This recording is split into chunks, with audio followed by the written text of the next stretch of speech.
আমাদেরকে দিতে হবে। ভাইয়েরা আমার, একজন কবি সুন্দর করে বলতে লাগলো, যখন তোমার কেউ ছিল না তখন ছিলাম আমি, এখন তোমার সব হয়েছে পর হয়েছি আমি।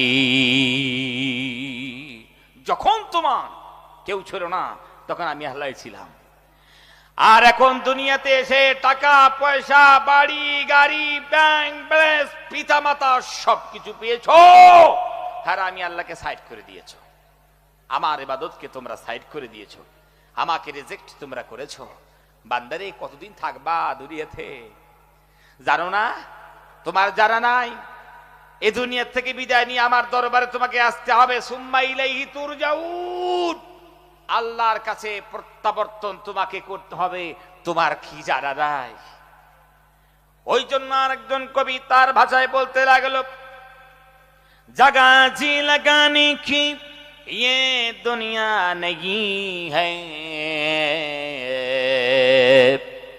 जगह जी लगाने की ये दुनिया नहीं है, इबरत की जा है तमाशा गा नहीं है।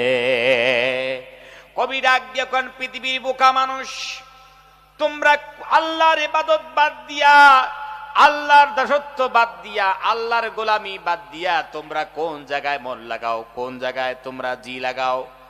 আসলে তো যেই জায়গায় তোমরা মন লাগাচ্ছ, জি লাগাচ্ছ, আসলে এই জায়গাটা মন লাগানোর জায়গা নয়। ইবাদত কি যা হে, তোমরা জানো না? এটা শিক্ষা অর্জনের জায়গা, এটা আমলের জায়গা, এটা নেক কাজ করার জায়গা, সৎ পথে চলার জায়গা।